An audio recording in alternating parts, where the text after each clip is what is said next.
Unfortunately, many of the things we predicted then, one, hindi masosustain. Even Sensani, who I'm happy is now the DepEd Secretary, and of course it was his father who was the main proponent of this. Ang promise kasi nila, number one, after graduating high school, pwede ka na magtrabaho, parang Germany. That means yung track, kompleto. Yep. So, sa SONA, in-announce ng Presidente, pag senior high ka at gusto mo na mag-electronic or electrical, hindi yun yung promise sa K-12. Ang promise sa K-12, first year high school pa lang, junior high school, may track na.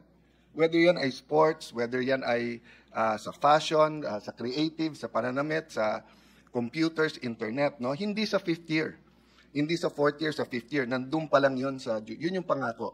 Another pangako is that the GE subjects na lahat tayo na nag-college ay nadanasan natin yan. It was 80% or 70% of our first two SEMs.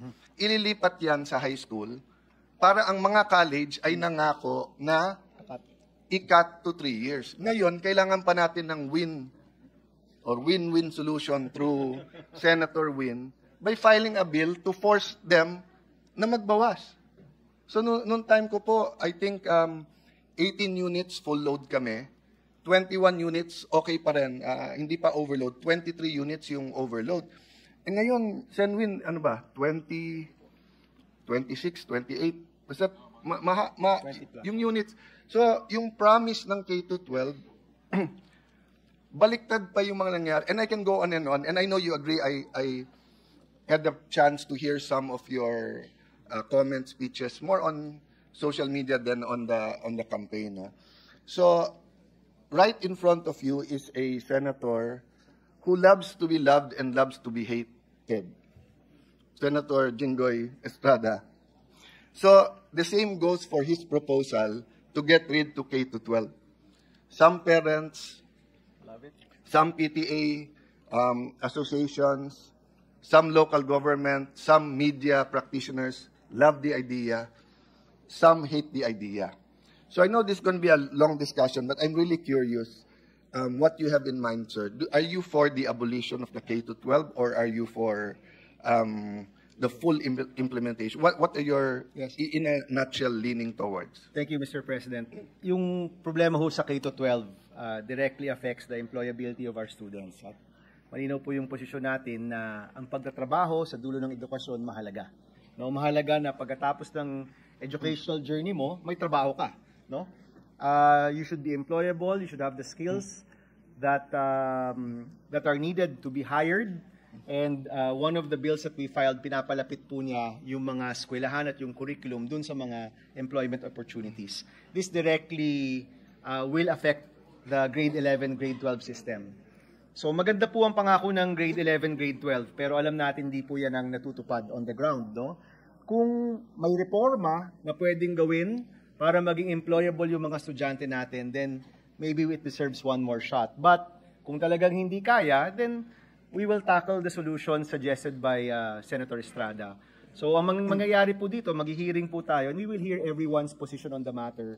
The position from our fellow senators here, mga eksperto, from DepEd itself, apektado rin dyan siyempre ang CHED at ang mga kolehiyo, and hopefully we can come to a solution na malinaw. No? At this point, lahat po tayo nagbibigay ng solusyon, magandang pakinggan yan, wala pong off the table, everything is on the table, mapag-usapan, and as a committee and as a body, we can come up with the reforms together. But definitely, hindi solusyon yung walang gagawin. The solution is not doing nothing. Kasi kung wala tayong gagawin, tuloy po yung problema natin dyan. We have to do something. No? I agree with you 100%, but I feel... If I may, with the indulgence of my two colleagues, yes. if I may be recognized, Mr. President, just to point out something, Mr. President, because I cannot help but butt in, Mr. President, with regard to the challenges that we are facing in implementing K-12 program. Mr. President, in some countries right now, they're already talking about including the artificial intelligence subjects in all in the curriculum of the secondary and basic education, Mr. President. you can go to China and they're already implementing it. Until now, in the Philippines, we are still talking about debating on mother tongue use. What I'm just trying to point out, Mr. President, is that in some areas where K-12 is being implemented, for example, and the promise is you will get a job as soon as you finish K-12. But in some, I would not say some, but in many places of the country where there's no resources, educational facilities. For example, Mr. President, you talk about AI, you talk about robotics. 2 years ago, I was in Singapore and I met Robot Ella, a barista who can do 200 cups of coffee in an hour. But 2 months ago, it's already here in Mega Mall. So if we're not going to do something about it, if the schools, the basic education facilities are not ready, then we will only continue to offer hair cutting, massage therapy, which I don't, wala po akong ano doon, no? I'm not against the course. Pero kung yun lang po lagi, Yes. at yun lang yung idinala sa isang particular community, then walang upskilling, walang retooling, then the problem will continue to arise, especially with the rise of artificial intelligence. So just to point out, Mr. President, the importance of really looking into this, and I don't think, I don't agree actually, Mr. President, of abolishing K-12. But if we are not going to implement it properly, then that's the only thing we can do right now, probably think about. But abolishing or going back to our usual yung limited time, Mr. President, in the basic education, baka babalik na naman tayo doon sa dati at hindi tayo mag-move forward. Just to put that on record, Mr. President. Mr. President. Thank you, distinguished colleague. Thank you, Senator Cayetano. Thank you, Chairperson. Mr. President, just to add to the majority floor leader's point. Yes, please. Yes. Proceed. Mr. President, ang nangyayari po kasi, yung pagpili ng mga kurso, hindi siya base sa job market information. So, actually, hindi pa nga yung available eh. Kadalasan po yung nangyayari, kung ano yung gusto ng mga magulang, kung ano yung gusto ng mga tao, hindi po kung ano yung base sa mga available jobs in the area.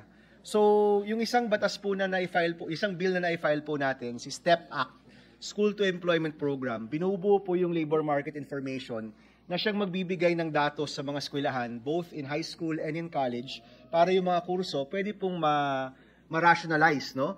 Sa gayon po, mas sigurado yung pagtatrabaho ng mga kabataan natin. Kasi yung kurso na tinitake up nila, talagang may opportunity na magtrabaho dun sa lugar. Ang nangyayari ho ngayon, base sa survey, base sa kung anong gusto, in the end, hindi nagmamatch. Kung may natutunan mang skills, baka kailangan umalis pa dun sa munisipyo, dun sa syudad, or worse, hindi rin siya yung mga skills na hinahanap ng merkado. So, magsisimula po talaga yan sa integration ng ating labor market information.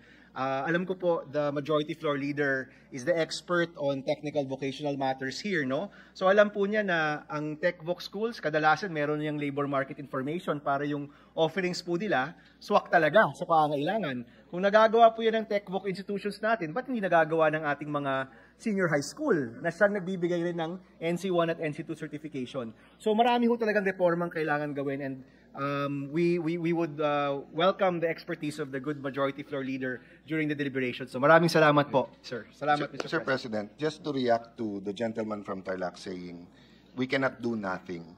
Okay, let me agree with him 101%. And to be fair to all our past presidents, I don't think they're not doing nothing. My point is we have to do something radical. Yeah. Kasi mabigat masyado yung problema. For example, in Metro Manila and many highly urbanized places, what we're talking about, job matching, etc., ganyan, malayo pa yon. Bakit? Half day lang sila eh.